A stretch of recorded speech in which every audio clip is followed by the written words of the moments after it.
The massive alien ship hung in Earth's orbit like a steel mountain, its hull reflecting the sun's light in dazzling patterns. Inside the main conference room, Admiral Susan Morgan stood tall despite being the shortest person present. The 7-foot-tall aliens around her clicked and chittered in their native tongues, while translation devices converted their words to English. "The terms of Earth are simple," Susan said, her voice calm but firm. "We request recognition as a sovereign system with a 5-light-year exclusion zone around our solar system. We wish to trade and learn, but we will control who enters our space." Ambassador Zeklorn of the Draconians leaned forward. His scaled skin shimmered under the lights, and his 4 eyes blinked in sequence. The Draconians were the military backbone of the Galactic Confederation, a coalition of 17 advanced alien species. "You have no faster-than-light travel. Your weapons are primitive. Your ships barely reach your own moon," Zeklorn said. "Yet you demand terms. The Confederation does not negotiate with developing worlds." Susan did not flinch. "We understand your position, but Earth has its own unique history and concerns.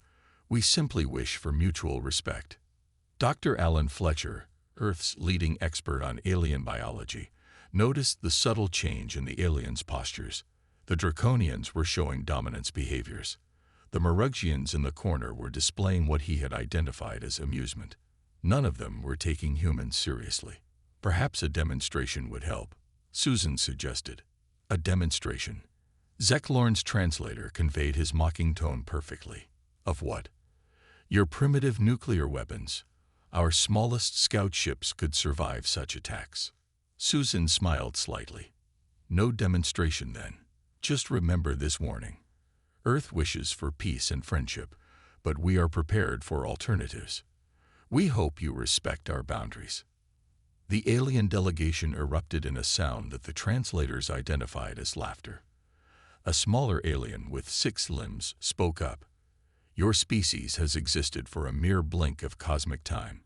The youngest race in our confederation has been traveling the stars for 50,000 years. What alternatives could you possibly offer?" Susan remained calm. "We understand your perspective. The offer of friendship remains open." After the meeting, Susan walked with her aide, Lieutenant Jack Peterson, through the corridors of the Earth Embassy section of the ship. "They're not going to respect our terms, are they?" Jack asked quietly. Susan shook her head. "No, their body language and tone made it clear. They see us as primitives, barely worth colonizing." "What happens now?" Susan waited until they reached a secure room before answering. The door closed behind them, and she activated an electronic jammer that would block any listening devices. "Begin Operation Sleeping Giant," she said. "Send the coded message to all outposts. We have 6 months before they make their move." Jack's eyes widened. "You're sure?" "Once we activate the hidden systems, there's no going back. The Confederation will know we've been hiding our true capabilities.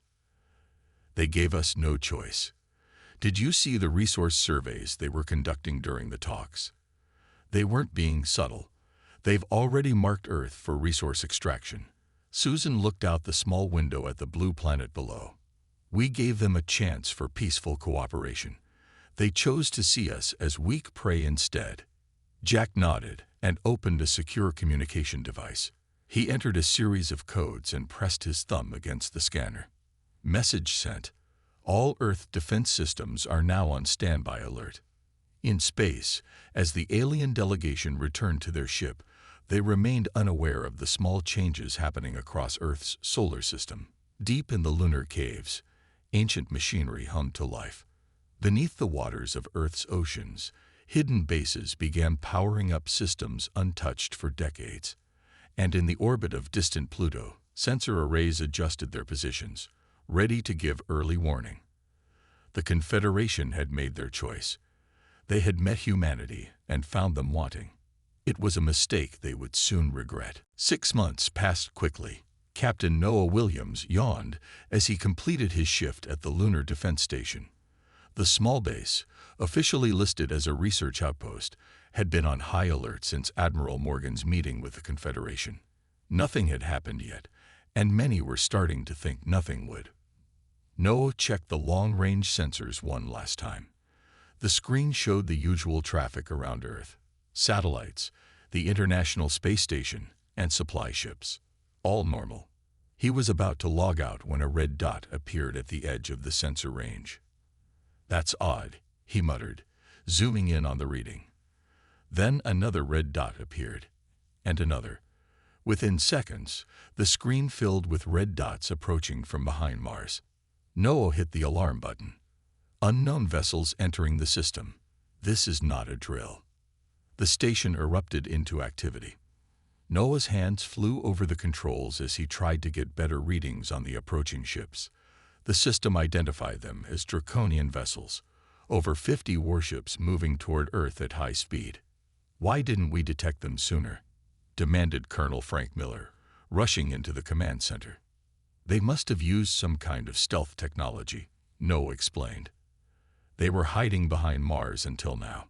Frank grabbed the communication system. "This is Lunar Base to Earth Defense Command. Draconian fleet approaching. Requesting instructions." The only response was static. Lieutenant Olivia Clark ran diagnostics on their systems. "Sir, they're jamming all military frequencies. I can't reach anyone on Earth." Frank's face hardened. "They knew exactly where to hit us. Send the emergency signal using the backup system." Olivia nodded and moved to a small device that looked like an old radio. This system used technology the Confederation wouldn't recognize: quantum entanglement communication developed in secret by Earth scientists. She sent the alert code. On Earth, in a bunker deep beneath the Rocky Mountains in Colorado, General Gregory Martinez received the alert. He immediately activated the Artemis Protocol, Earth's response to invasion. In orbit, the alien ships surrounded Earth. Their leader, Commander Zeklorn, broadcast his message to all Earth frequencies. "People of Earth, this is Commander Zeklorn of the Draconian Fleet, representing the Galactic Confederation. Your planet has been designated for resource extraction. Surrender now, and your population will be relocated to habitable zones. Resist, and we will use force." To demonstrate their power, the Draconians fired precision strikes at military bases around the world. Their weapons easily destroyed the visible defenses: missile silos, air bases, and naval yards. They expected immediate surrender. Instead, Earth's leaders responded with calm messages requesting time to organize an evacuation. This confused the Draconians. Based on their intelligence, humans should be panicking. "They're being surprisingly cooperative," said Zeklorn's second-in-command. Perhaps they recognized their weakness. Zeklorn wasn't convinced. "Something doesn't feel right. Where is their resistance? Even primitive species fight back." In cities across Earth, alien ships landed and troops began establishing control points. They met minimal resistance. In Chicago, a woman named Patricia Daniels led a group of civilians who seemed to be cooperating with the alien forces. "We'll help you set up your base here," she told the Draconian captain. But as she worked, Patricia secretly observed the aliens' technology and tactics, recording everything with a hidden device.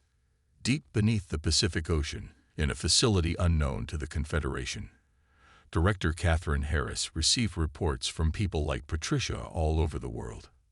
"They've taken the bait," she said to her staff. "They think we're surrendering." A message arrived from General Martinez. "Authorization granted. Release the Guardians." Catherine smiled and pressed her palm against a scanner. A massive door at the end of the room began to open, revealing a dark chamber beyond. Inside, rows of silver pods hummed with energy. "Wake them all," Catherine ordered. "It's time to show the Confederation who they're really dealing with." The Draconian occupation of Earth was now in its third day. Alien ships hovered over major cities, and ground forces patrolled the streets. Humans moved about with their heads down, seemingly accepting their new reality. Commander Zeklorn watched from his command ship and felt uneasy despite their easy victory. In Chicago, Patricia Daniels continued her act as a helpful human liaison. She led a group of Draconian soldiers through the city center. "Your communication centers are this way," she said, pointing to a tall building. "Our internet servers are in the basement." The draconian captain looked confused. "Internet? Our scans show it's just a primitive data-sharing system." Patricia nodded meekly. "Yes, just for cat videos and social media. Nothing important." What the aliens didn't know was that Earth's internet contained much more. Hidden within its billions of connections were millions of dormant artificial intelligence systems designed for war and defense, waiting for activation. In a small apartment near the alien command post, engineer Ryan Cooper sat at a simple desk with 3 old computer screens. To anyone watching, he looked like he was playing video games. In reality, he was activating the hidden defense grid that ran beneath the city. "Grid activation at 40%, he whispered into a small microphone hidden in his shirt collar. "Power systems online." Similar scenes played out in cities worldwide. Humans who appeared to be ordinary citizens were actually military personnel in deep cover, preparing for Earth's response. On the Draconian command ship, Commander Zek Lorne received a report from his technology officer. "We've accessed their global information network," the officer said. "It's surprisingly extensive but filled with trivial data. Humans appear to spend most of their time sharing images of small animals and arguing about meaningless topics." Zek Lorne frowned. "Have you found their military databases?" "They seem to use separate systems for military communication, but those were destroyed in our first strikes." What they didn't realize was that Earth's real military systems had never been found because they weren't where the aliens expected them to be. In orbit, a small maintenance pod approached a Draconian battleship. Inside the pod, Special Agent Benjamin Scott wore a service uniform stolen from a captured alien vessel. "Maintenance check requested for external sensor array," he said in perfect Draconian, thanks to months of language training. The battleship granted permission to dock. Once inside, Benjamin moved quickly through the ship, placing small devices at key locations. Each device was the size of a coin but contained advanced Earth technology. When activated, they would link with Earth's hidden systems. Back on the surface, in a secure room deep beneath New York City, Dr. Elizabeth Ward monitored Benjamin's progress. "Agent Scott has placed the final device," her assistant reported. Elizabeth nodded. "Begin the activation sequence." Across Earth, hidden systems came to life. Beneath the oceans, in mountain bunkers, and in orbital positions disguised as debris, Earth's true defenses powered up. In his command ship, Zek Lorne suddenly noticed strange readings on his screens. "What are those signals coming from Earth?" he demanded. His technology officer worked frantically at the controls. "Unknown, Commander. They're appearing everywhere. Scan the planet again. Find the source." But there was no single source. The signals were coming from everywhere, from what seemed like ordinary buildings, from under the oceans, from the ground itself. In Chicago, Patricia looked at her watch. It was time. She slipped away from her alien escort and ducked into a subway entrance. Inside, she found a small metal box attached to a pillar. She placed her hand on the scanner and spoke clearly. "Patricia Daniels, authorization code Sierra Echo, November 89. Execute." All across Earth, similar activations occurred simultaneously. The hidden systems now had their final authorization.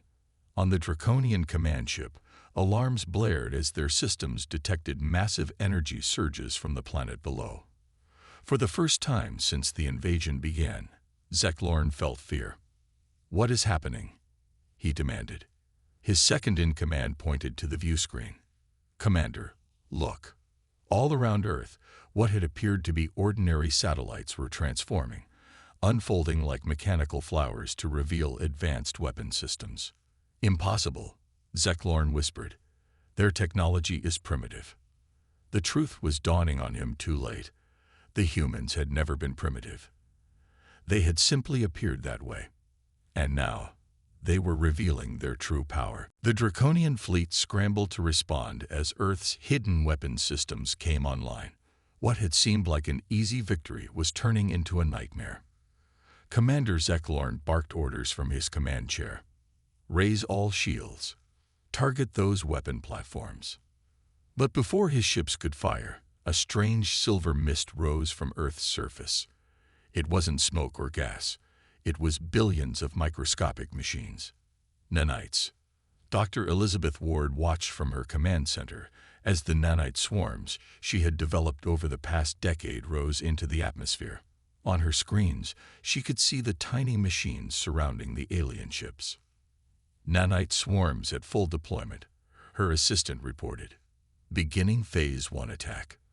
The nanites latched onto the hulls of the draconian vessels and began to eat through their outer layers, not to destroy the ships, but to disable specific systems, weapons, engines, and communications. On the command ship, Zeklorn watched in horror as his fleet's systems began to fail one by one. What is this technology? He demanded. How can a pre-FTL civilization have advanced nanite swarms?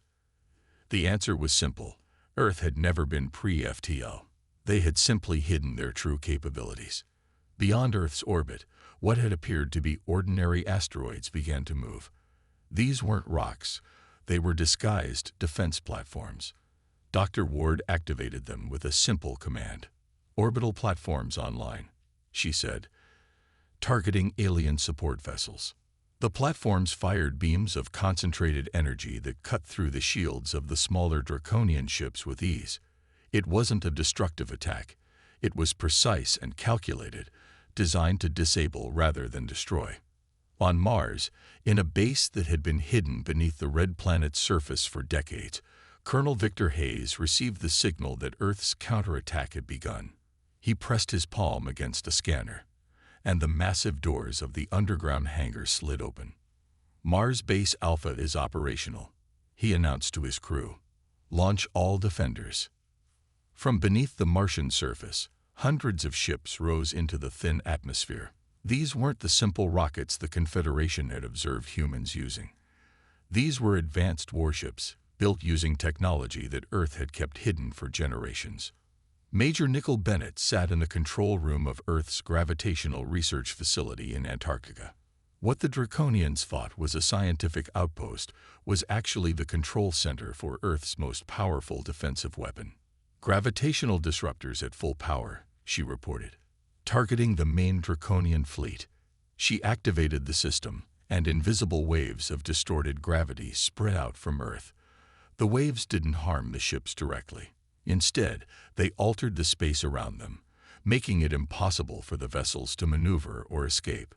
The Draconian fleet was now trapped and defenseless. Admiral Zeklorn realized the terrible truth. The humans had never been primitive.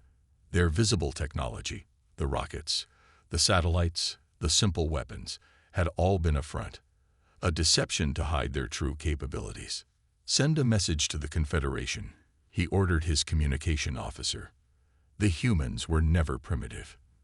They have advanced technology equal to or beyond our own. Request immediate reinforcements. But it was too late for reinforcements. From the orbit of Jupiter, humanity's true fleet emerged from hiding. These massive ships had been concealed within the gas giant storms, invisible to the Confederation's sensors. The lead ship, a vessel larger than anything the Draconians had seen before, moved toward Earth. On its bridge, Admiral Susan Morgan watched as her plan unfolded perfectly. The Draconians are immobilized, her tactical officer reported. Their weapons and propulsion systems are offline. Susan nodded. Open a channel to their command ship. On the screen, Commander Zeklorn's face appeared. The alien's 4 eyes were wide with shock. This is Admiral Susan Morgan of Earth's Defense Force, she said calmly. 6 months ago, I warned you that Earth was prepared for alternatives to peace. You ignored that warning. She gestured to the window, where the massive Earth fleet was now visible. Now you understand what that warning meant. Earth launched its counter-offensive with precision and force. General Samantha Foster coordinated the attack from her command center beneath the Atlantic Ocean. On the large screen before her, she watched as Earth's hidden fleet moved into position. All ships report ready, said her communications officer. Samantha nodded. Begin the operation.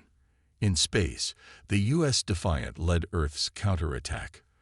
The massive ship had been hidden in dimensional slipspace, a technology the Confederation believed was only theoretical. Captain Eric Johnson stood on its bridge, watching as his vessel emerged into normal space directly behind the Draconian command ship. Target their engine controls and communication systems, Eric ordered. Disable, don't destroy. The Defiant fired precision beams that cut through the Draconian shields like they weren't even there. The alien ship's engines went dark.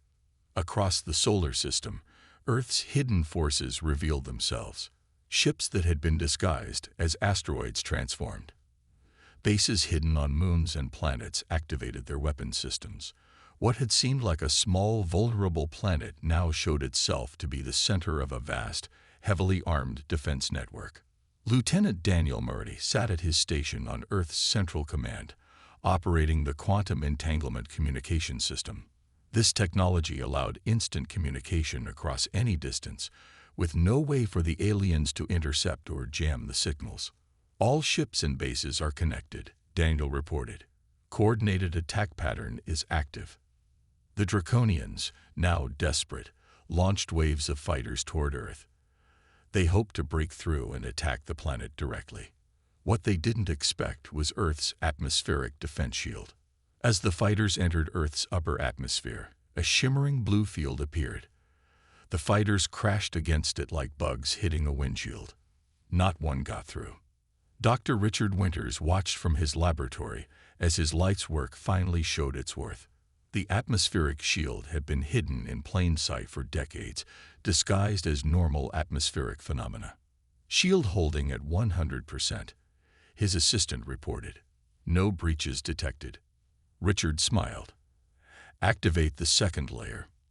In orbit, the remaining Draconian ships tried to regroup. They fired desperately at Earth's vessels, but the human ships were faster and more maneuverable than anything the aliens had seen before. On the bridge of the Draconian flagship, Commander Zeklorn watched in horror as his fleet was systematically disabled. Not destroyed. The humans were clearly capable of that, but carefully immobilized. How is this possible? He asked no one in particular. Their soldiers should be dying by the thousands to defend their world. What Zeklorn didn't know was that human soldiers weren't dying at all. Dr. Richard Winters' second great invention was consciousness transfer technology. When a human soldier in battle was fatally wounded, their consciousness was instantly transferred to a new body waiting in a secure facility. In effect, Earth's soldiers couldn't truly die. As the battle continued, Admiral Susan Morgan's ship approached the disabled Draconian command vessel. She ordered a communication channel opened. Commander Zeklorn, she said, her face appearing on the alien ship's screens. Your fleet is disabled.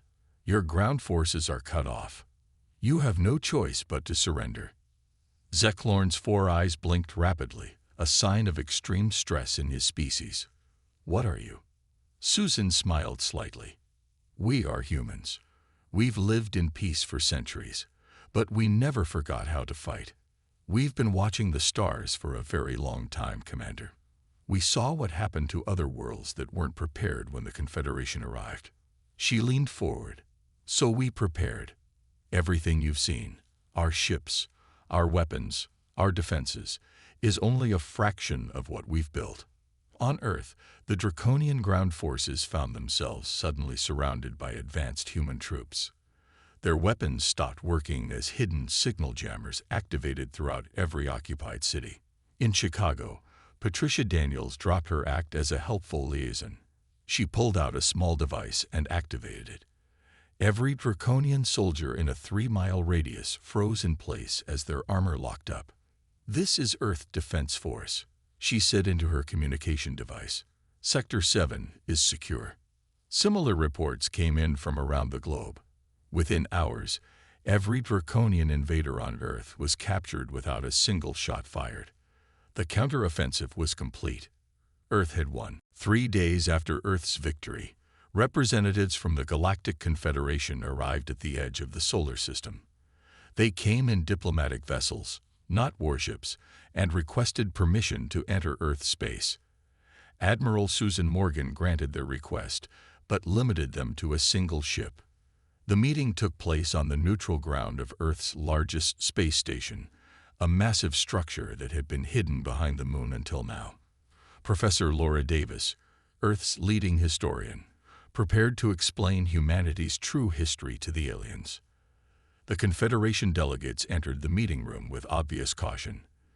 They included representatives from 12 different species, all looking at the humans with new respect and fear. "We thank you for agreeing to this meeting," said the lead delegate, a tall blue-skinned being named Ambassador Krell. "The Confederation is curious about your civilization." Susan nodded. "I believe it's time we shared our true history. Professor Davis will explain." Laura stepped forward. She was an older woman with silver hair and kind eyes that disguised a brilliant mind.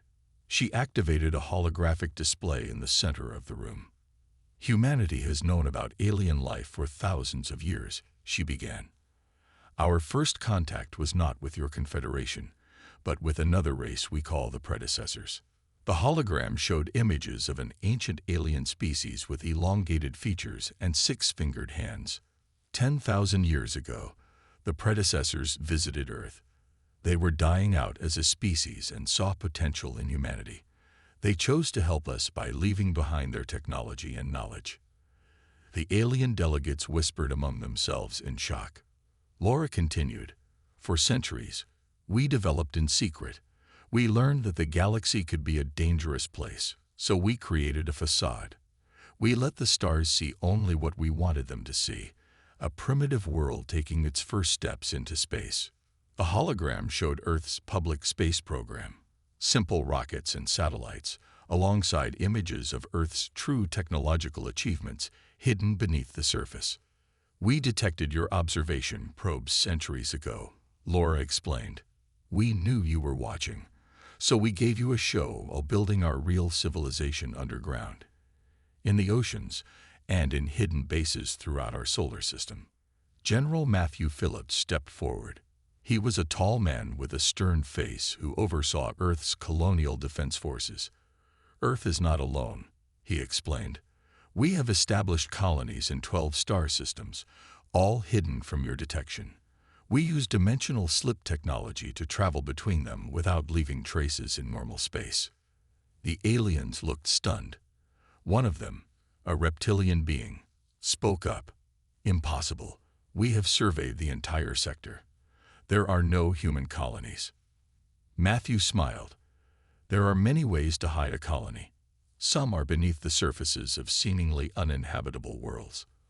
Others exist in dimensional pockets that your sensors cannot detect." He activated another hologram showing human outposts on distant worlds, all carefully concealed from outside observation. Chief Historian Andrew Kelly took over the presentation. He was younger than Laura, with a calm voice that commanded attention. "The most important thing you should understand is that humanity united after discovering we weren't alone in the universe," he explained. "For the first time in our history, all nations, all peoples came together with a single purpose: to ensure our survival in a universe we knew contained potential threats."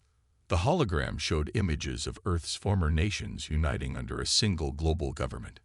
"We built our defenses not out of aggression, but out of caution," Andrew continued. "We watched how the Confederation treated other emerging civilizations. We saw resource extraction, cultural domination, and sometimes extinction." Susan stepped forward again.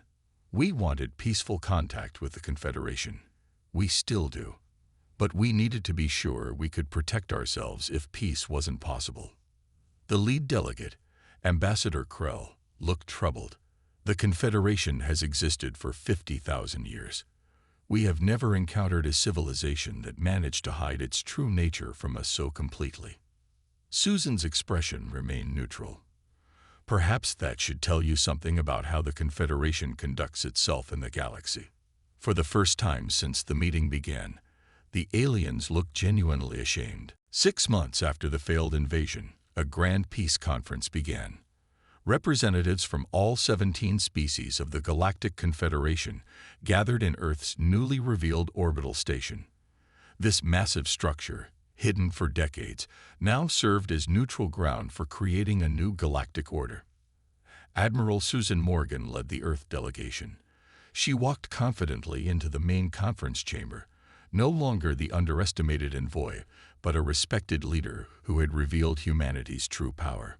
"Welcome to the new Galactic Accord talks," she announced to the assembled aliens.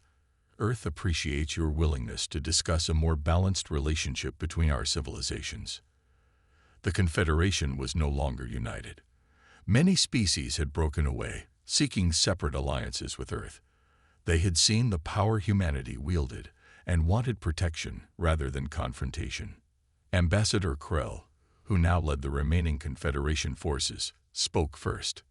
"The events of the past months have forced us to reconsider many things. For 50,000 years, the Confederation has been the unchallenged power in this sector of the galaxy. Perhaps that made us arrogant." Susan nodded but said nothing. She let the silence stretch, a negotiation tactic that humans had perfected over centuries. Finally, she spoke. "Earth's terms are simple: peace through strength and mutual respect. No species shall exploit another. No civilization shall be forced to surrender its resources or autonomy." Dr. Julia Rodriguez stepped forward with a data tablet. She was Earth's leading expert on interspecies law and had spent months drafting the new agreement. "The Galactic Accord will replace the old Confederation Charter," she explained. "It establishes equal representation for all member species, regardless of technological development or military strength."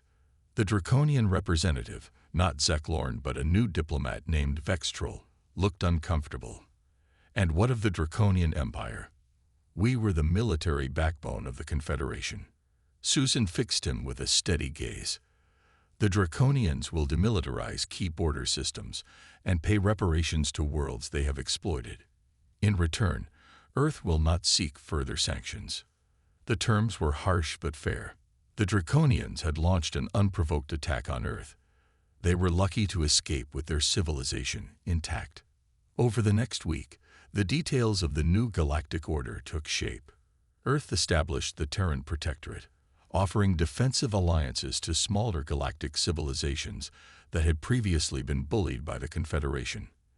8 species immediately joined, grateful for protection against draconian exploitation.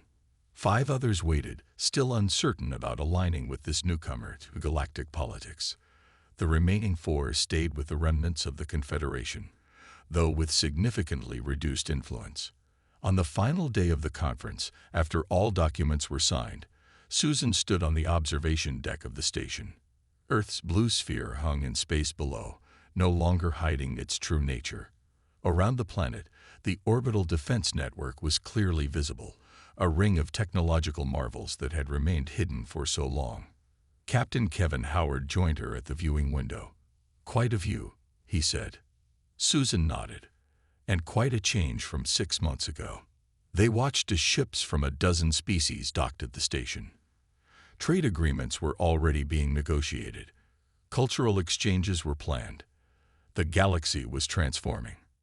"Do you think they understand yet?" Kevin asked. "Why we hid for so long?" Susan considered this. Some do. The smarter ones. They realize now that humanity doesn't survive for thousands of years by being weak or unprepared. A group of alien diplomats passed by, nodding respectfully to Susan. How different from their dismissive attitude during first contact. "We gave them a chance for peace," Susan said quietly. "They chose war instead. Now they understand the consequences of that choice." Kevin smiled. "And the galaxy is safer for it." Susan turned from the window, ready to join the final ceremony. That was always our goal. Not domination, not conquest, just safety for Earth and fair treatment for all species. As she walked away, Susan thought about the warning she had given months ago. The Confederation had ignored it, thinking Earth weak and primitive. They never understood that humanity prepared for the worst while hoping for the best. They never realized that beneath Earth's seemingly primitive exterior lay a civilization that had been reaching for the stars long before the Confederation noticed them. The lesson had been taught. A galaxy would not make the same mistake again.